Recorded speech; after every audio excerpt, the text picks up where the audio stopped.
అండి. Welcome back to my channel. నేను మీ కావ్య. మీరందరూ ఎలా ఉన్నారు? మీరందరూ ఎలా ఉన్నారనేది నాకైతే కామెంట్ సెక్షన్లో కామెంట్ చేసి చెప్పండి. నేనైతే బాగున్నాను. ఇంకా పొద్దున్నే లేచి ఏ పని అంతా కంప్లీట్ చేసేసుకున్నాను. టిఫిన్ కూడా తినేసామండి. మా పాప హస్బెండ్ అయితే ఆఫీస్కి, ఆమెమో స్కూల్కి రెడీ అయిపోయి వెళ్ళిపోతుంది. చూడండి, తనకి చూడండి ఎంత స్పీడ్గా వెళ్ళిపోతుందో. టైం అయితే అయిపోయిందనమాట మా హస్బెండ్ ఆఫీస్కి. ఇంకైతే వాళ్ళైతే వెళ్ళిపోతున్నారు. ఇంకా టిఫిన్ అన్నీ కంప్లీట్ అయిపోయాయి కదా, ఇంకా సామాన్లన్నీ తోమేసుకొని ఇప్పుడైతే వంటకు అనేది రెడీ చేసుకుంటున్నాను. దాల్ తడక అయితే చేస్తున్నానండి. దానికైతే మనం 3 రకాల పప్పులు అయితే తీసుకోవాలి. ఒకటి వచ్చేసి మనం పప్పు చేసుకుంటాం కదండి, ఆ పప్పు ఒకటి, పచ్చిశనగపప్పు, ఇంకా పెసరపప్పు అనమాట. అవన్నీ కడిగేసుకొని నీట్గా కుక్కర్కి అయితే పెట్టేసుకున్నాను. ఆయిల్ అయితే కొంచెం వేసుకుంటే పొంగదు అని నా ఫీలింగ్ అనమాట. పొంగలేదులేండి, లైట్గా పొంగింది అంతే. ఈ కుక్కర్లు అనేవి అంతేలేండి. ఇప్పుడు కొత్తగా వస్తున్నది అయితే తీసుకోవాలి, ఇదైతే పక్కన పెట్టేయాలి. ఈ సిల్వర్ ఐటెం వాడకూడదు అంటున్నారు కదా, నేనైతే స్టీల్ అయితే తీసుకుందాం అనుకుంటున్నాను. ఇంకా నా పప్పు అయితే ఉడికిపోయింది అనమాట. ఇలా బరకగా ఉడకాలన్నమాట, మరీ మెత్తగా చేసేసుకోకండి. దానికి సంబంధించినవి అయితే తీసేసుకున్నాను. 2 వచ్చి బటర్ పీసెస్ అనమాట. ఎందుకు తీసుకున్నానా అని అయితే రెసిపీ చేసేటప్పుడు అయితే చెప్తానమాట. ఇంకా ముందుగా కొంచెం ఆయిల్ వేయాలండి, ఎందుకంటే వెంటనే మనం బటర్ వేసుకున్నాం అనుకోండి, బటర్ అనేది మాడు స్మెల్ వచ్చేస్తుంది. అందుకని కొంచెం ఆయిల్ వేసుకున్న తర్వాత బటర్ అనేది వేసుకోవాలి. ఈ దాల్ తడకాకి బటర్ ఒక సీక్రెట్ ఇంగ్రీడియంట్ అనమాట. నేనైతే ఇది ఫస్ట్ టైం చేయడము, కానీ టేస్ట్ అయితే ఎంత బాగుందంటే చాలా బాగుందనమాట. మేము కర్ణాటకలో ఉంటాం కదండి, మా ఇంటి పక్కన వాళ్ళు హిందీ వాళ్ళు అనమాట. ఆమె అప్పుడు అస్మాను అంటూ ఉంటుంది, ఏం కర్రీ చేసావక్క అంటే, దాల్ తడకా చేశాను, రైస్ చేసుకున్నాను అంతే అంటుంది. వాళ్ళు ఎక్కువ రైస్ ఐటమ్ తినరనమాట. ఎప్పుడైనా స్పెషల్గా చేసుకున్నప్పుడు ఇలాగా జీరా రైస్ లాగా దాల్ తడక అయితే చేసుకుంటారంట. ఎక్కువ చపాతీయే తింటారు కదా, ఇంకా జీరా రైస్ చేసినప్పుడు ఇలా దాల్ తడక చేసుకుంటుందంట. ఒకసారి రెసిపీ చెప్పక్క అంటే హిందీలోనే చెప్పింది, నాకు కొంచెం కొంచెం అర్థమైంది. ఇంకా అదే టైప్ చేసి యూట్యూబ్లో చూస్తే రెసిపీ అనేది ట్రై చేస్తున్నాను. ముందుగా మనం బటర్ వేసుకున్నాం కదా, గార్లిక్ అనేది ఎక్కువ వేసుకోవాలండి. ఈ దాల్ తడకాకి మనం బటర్ అనేది, ఈ గార్లిక్ అనేది కొంచెం సీక్రెట్ ఇంగ్రీడియంట్స్ అనమాట. ఆ గార్లిక్ అనేది కొంచెం కలర్ అనేది ట్రాన్స్పరెంట్గా అవ్వాలన్నమాట. ఈ టైంలోనే నేను జీలకర్ర వేసుకుంటున్నాను. ఆ వెల్లుల్లి చూసారా, ట్రాన్స్పరెంట్గా మారాలన్నమాట. అవి మారేదాకా మాత్రం ఫ్రై చేసుకోండి, తర్వాతనే మనం ఏమన్నా వేసుకోవాలి, లేదంటే టేస్ట్ అసలు బాగోదు. ఇంకా ఫ్రై అయిపోయిన తర్వాత ఉల్లిపాయలు, టమాటాలు, పచ్చిమిరపకాయలు కూడా ఫ్రై చేసేసుకున్నాను. ఇంకా ఇప్పుడైతే మనం పసుపు, కారం అయితే వేసుకోవాలండి. మనం పప్పు వండుకునేటప్పుడు మ్యాక్సిమం పచ్చిమిరపకాయల కారంతోనే కారం చేసుకుంటాము. ఈ దాల్ తడకాకి అయితే కారం అయితే కంపల్సరీ అనమాట. అప్పుడే స్ట్రక్చర్ అనేది చాలా బాగా వస్తుంది. దాల్ తడకాకి ఇదే సీక్రెట్ అనమాట. కారం అనేది వేసుకోవాలి. ఇంక ఇవైతే ఫ్రై అయిపోయిన తర్వాత బాగా ఫ్రై చేసుకోవాలండి. ఎంత బాగా అంటే చూసారా స్ట్రక్చర్ అనేది ఎలా ఉందో. ఉల్లిపాయలు కూడా ఫ్రై అయిపోవాలన్నమాట. మన పప్పులో కనిపించకూడదు అసలు ఏం వేసామా మనము అనేటట్టు ఉండాలన్నమాట. ఇంకా పప్పును మనం ముందుగా మిక్స్ చేసుకొని పెట్టేసుకున్నాం కదండి, దాంట్లో అయితే ఇది వేసేసుకోవాలి. చూసారా ఎంత బాగుందో. ఆ రెడ్ కలర్, ఎల్లో కలర్ కాంబినేషనే సూపర్ అనమాట. ఇంకా బాగా కలుపుకోవాలన్నమాట. ఇంకా మీకు వాటర్ కావాలంటే వాటర్ వేసుకోండి, నేనైతే ఈ కన్సిస్టెన్సీలోనే ఉంచుకుంటాను. చాలా బాగుంటుందండి రైస్లోకి. జీరా రైస్, గీ రైస్ ఇలాంటి వాటిలోకి అయితే పర్ఫెక్ట్ కాంబినేషన్ అనమాట. ఇంకా దీన్ని బాగా ఉడకబెట్టుకోవాలన్నమాట. ఇలా ఉడకబెట్టుకుంటున్నప్పుడే నేనైతే పక్కనైతే ఇలాగా ఒక పెనం అయితే పెట్టుకొని దీంట్లో కొంచెం లైట్గా బటర్ అనేది వేసుకున్నాను. ఈ బటర్ వేసుకొని ఈ పోపులోనే మనకి టేస్ట్ అనేది వస్తుంది అనమాట. ఈ బటర్ వేసుకొని కొంచెం ఆయిల్ ఎందుకు వేసుకోవాలో మీకు ముందు చెప్పాను కదా.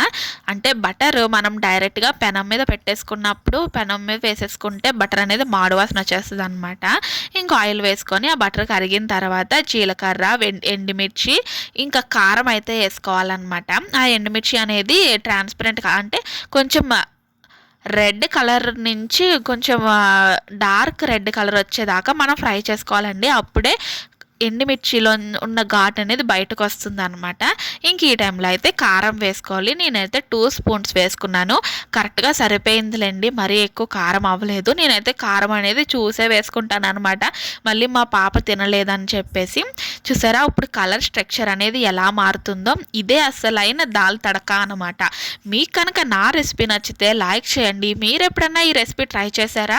ట్రై చేయకపోతే కంపల్సరీ ట్రై చేయండి, నేను చేసినట్టు చేయండి.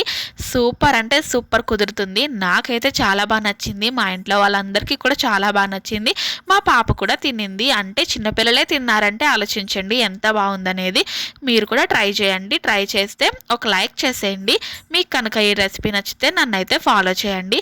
నా మిగిలిన వీడియోలు కూడా చూడండి. మీకు కనుక నచ్చితే మాత్రం ఖచ్చితంగా సబ్స్క్రైబ్ చేసుకోండి. కొత్తగా ఎవరైనా చూస్తుంటే సబ్స్క్రైబ్ చేసేసుకోండి. ఇంకా సాయంత్రం అయింది.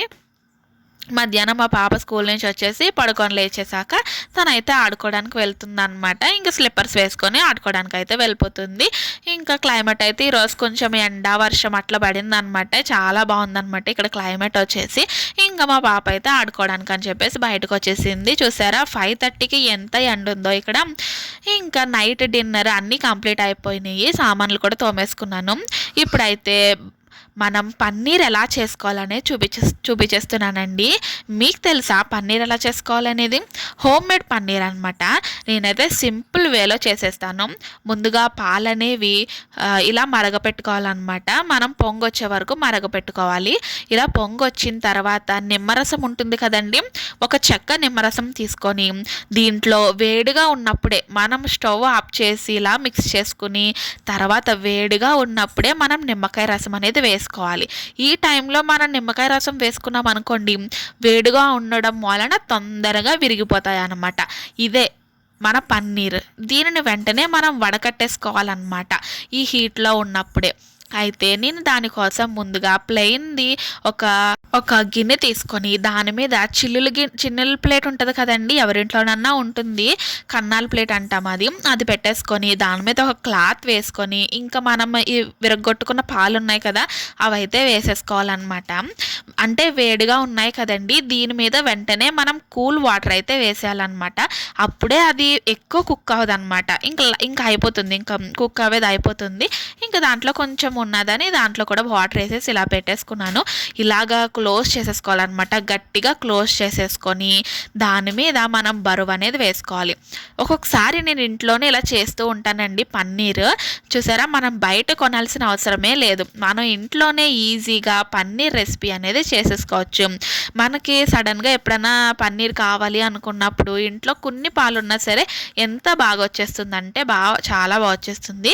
గట్టిగా పిండేసుకోవాలన్నమాట. అసలు వాటర్ ఉండకూడదు, ఎక్సెస్ వాటర్ అంతా పోయేలాగా మనం ఫస్ట్ క్లాత్ని ఇలా ఫోల్డ్ చేసేసుకొని ఏమన్నా బరువైనది ఇలా పెట్టుకోవాలన్నమాట. నేనైతే ఇది పెట్టుకున్నాను. మీ ఇంట్లో బాగా బరువైనది ఏమన్నా ఉంటే అదైతే పెట్టేసుకోండి. ఈ విధంగా అయితే నేను తయారు చేసుకుంటాను అనమాట పన్నీరు. చాలా బాగుంటుందండి. రేపైతే పన్నీర్ రెసిపీ చేస్తాను. రేపటి వ్లాగ్ కూడా ఎవరు మిస్ కాకండి, ఖచ్చితంగా ఫాలో చేయండి, సబ్స్క్రైబ్ చేసుకోండి. ఇంక ఇక్కడ వచ్చేసి దోసల పిండి అనమాట. రేపైతే దోసల పిండికి అని చెప్పేసి ముందు రోజు నైటే నేను ఈ విధంగా ప్రిపేర్ చేసేసుకుంటున్నాను.